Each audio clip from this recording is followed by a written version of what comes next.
Assalamualaikum warahmatullahi wabarakatuh. Salam sejahtera untuk kita semua. Kembali lagi bersama Awam Bicara Hukum, orang awam bicara tentang hukum, dan supaya orang awam lebih mengerti tentang hukum. Kali ini, pada kesempatan yang baik ini, saya akan melanjutkan mata kuliah kemarin ya, atau pembahasan mengenai hukum pidana khusus. Pada video sebelumnya, hukum pidana khusus yang sudah saya jelaskan itu memuat pemahaman atau pengertian bagaimana hukum pidana khusus itu, apa pengertiannya ya, lebih mudahnya. Kemudian apa ruang lingkupnya ya, itu sudah dijelaskan kemarin. Kemudian apa juga kenapa dia ada muncul hukum pidana khusus juga sudah kita jelaskan. Pada kesempatan kali ini saya akan lebih mendetilkan atau memberikan sebuah contoh apa itu hukum pidana khusus itu, contohnya seperti apa. Kenapa dia bukan hukum pidana umum? Misalnya begini, ada sebuah pasal di dalam Kitab Undang-Undang Hukum Pidana, yaitu hukum pidana umum ya. KUH pidana itu adalah hukum pidana umum ya. Itu misalnya dalam pasal 359 KUHP misalnya ya. Di situ intinya pasal 359 KUH pidana itu, KUHP itu intinya adalah bahwa setiap orang karena lalainya mengakibatkan mati orang lain, nah itu ancaman pidananya 5 tahun, ya begitu. Artinya, ketika ada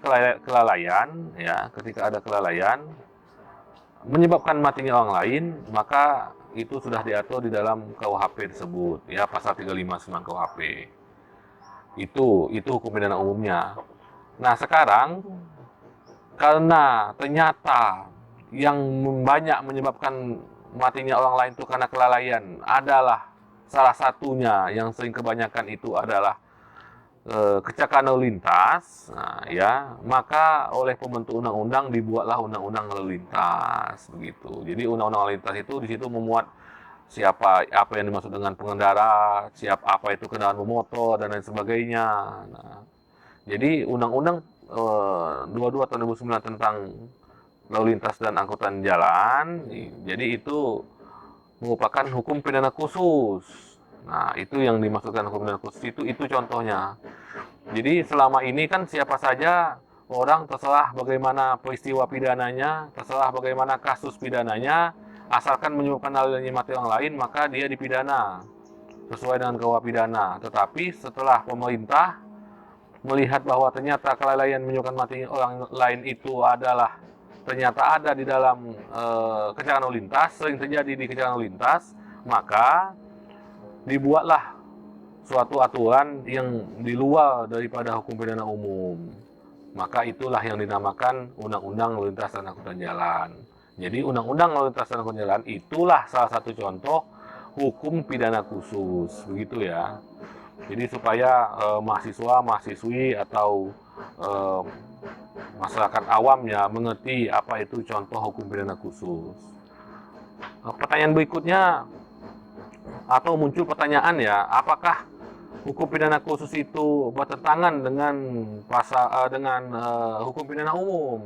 Sebelumnya sudah saya jelaskan bahwa salah satu pesan daripada hukum pidana umum, yaitu KUH pidana itu, sebagaimana dalam pasal 103 KUH pidana, intinya bunyi pasal itu adalah sepanjang itu tidak ada di dalam ketentuan peraturan perundang-undangan KUH pidana ini, maka boleh dibentuk peraturan yang lain. Jadi secara legalitas atau secara yuridis, bahwa hukum pidana khusus itu muncul juga karena adanya pesan daripada pasal 103 KUH pidana.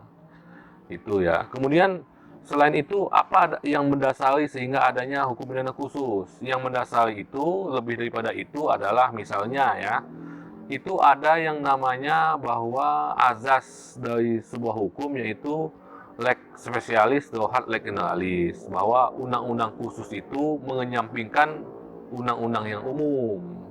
Jadi ketika ada peraturan khusus, maka yang berlaku itu adalah peraturan yang lebih khusus. Misalnya tadi, ketika ada kecelakaan lalu lintas, korban yang meninggal dunia, maka yang diterapkan atau yang diberlakukan itu adalah hukum pidana khusus, yaitu undang-undang lalu lintas tersebut. Apakah itu mendasari, itu yang menjadi sebab atau jadi dasar kenapa adanya hukum pidana khusus. Itu ya. Jadi dalam video sebelumnya sudah saya jelaskan juga bahwa hukum pidana khusus ini karena hukum ini sifatnya dinamis, mengikuti perkembangan zaman, mengikuti perkembangan teknologi, maka banyak sekali perubahan-perubahan yang apabila itu diubah di dalam KUHP akan memakan waktu yang cukup lama, maka lebih dikhususkan, dibuatlah undang-undang atau peraturan khusus seperti itu. Kemudian selanjutnya bahwa dalam undang-undang pidana khusus ini juga perlu diketahui bahwa undang-undang pidana khusus ini dibuat oleh pemerintah juga karena memiliki kekhususan atau memiliki tujuan tertentu ya. Artinya, ketika diatur di dalam pidana umum, maka undang-undang pidana umum atau kitab undang-undang hukum pidana atau hukum pidana umum ya, itu tidak mewakilkan atau tidak merepresentasikan baik itu dari sisi pelaku maupun dari sisi perbuatan. Sudah saya jelaskan sebelumnya, misalnya dalam KUH pidana itu tidak diatur bagaimana pengedar narkotika, bagaimana pengedar ganja. Itu ya. Namun setelah ada Undang-Undang 35 2009 tentang narkotika, maka sudah ada kualifikasinya siapa itu penyalahguna, narkotika itu apa saja, golongannya apa saja. Nah, itu juga salah satu bentuk kenapa perlu diberlakukannya hukum pidana khusus ya. Karena untuk membedakan pelaku orang biasa dan pelaku yang bukan orang biasa. Maksudnya bukan orangnya ya, tetapi perbuatan yang dilakukan oleh orang tersebut. Karena tidak bisa disamakan dengan pelaku yang ada di dalam KUHP. Contoh juga misalnya di dalam KUHP ya, misalnya penghinaan. Penghinaan di dalam KUH pidana itu hanya dilakukan secara tertulis atau secara lisan. Tetapi bagaimana ketika itu melalui media teknologi ya? Nah, itu kan belum spesifik, belum khusus diatur di dalam KUH pidana ya, dalam KUHP ya, dalam hukum pidana umum. Oleh karenanya, maka dikeluarkanlah hukum pidana khusus, maka dikeluarkanlah undang-undang ITE ya, seperti itu ya. Jadi intinya bahwa hukum pidana khusus itu sebenarnya adalah menyikapi daripada perkembangan hukum yang dinamis ya, hukum yang dinamis, kemudian hukum yang memang harus mengikuti perkembangan zaman atau perkembangan teknologi seperti yang tadi sudah saya sampaikan, sehingga dimungkinkan dan diharuskan oleh pemerintah supaya selalu mengeluarkan peraturan-peraturan yang memang harus segera diberlakukan begitu. Karena hukum pidana umum yang termuat dalam KUHP itu merupakan bentuk daripada kodifikasi atau terkodifikasi. Nah, nanti akan saya jelaskan apa itu kodifikasi dalam KUH pidana itu di video atau di pembelajaran selanjutnya ya. Jadi begitu.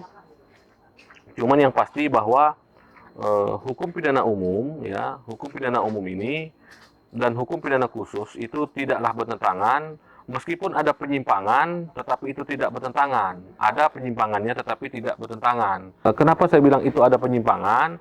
Adanya penyimpangan itu karena aturannya itu ternyata keberlakuannya itu di luar KUH pidana. Nah, jadi seolah-olah KUH pidana itu tidak mengcover atau tidak memenuhi semua unsur-unsur perbuatan pidana yang ada di Indonesia. Ya, kita harus maklum saja ya, karena KUH pidana itu kan salah satu produk yang sudah tua ya. Sekarang saja masih mau direvisi, tapi sampai sekarang belum diberlakukan. Nah, nanti di dalam RUU KUHP yang baru itu akan dimuat lagi. Di situ juga akan dimuat terhadap pelaku narkotika itu ternyata dimuat. Nanti kita akan bahaslah apa persinggungan rancangan KUH pidana dengan undang-undang narkotika yang ada sekarang ya. Jadi itu akan kita pelajari di video-video selanjutnya, karena itu adalah masuk dalam ruang lingkup daripada hukum pidana khusus ya.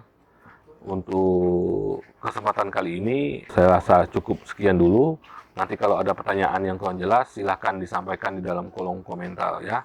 Jangan lupa selalu like video kami, subscribe, dan share video kami ya, supaya bermanfaat bagi kita semua. Salam awam bicara hukum.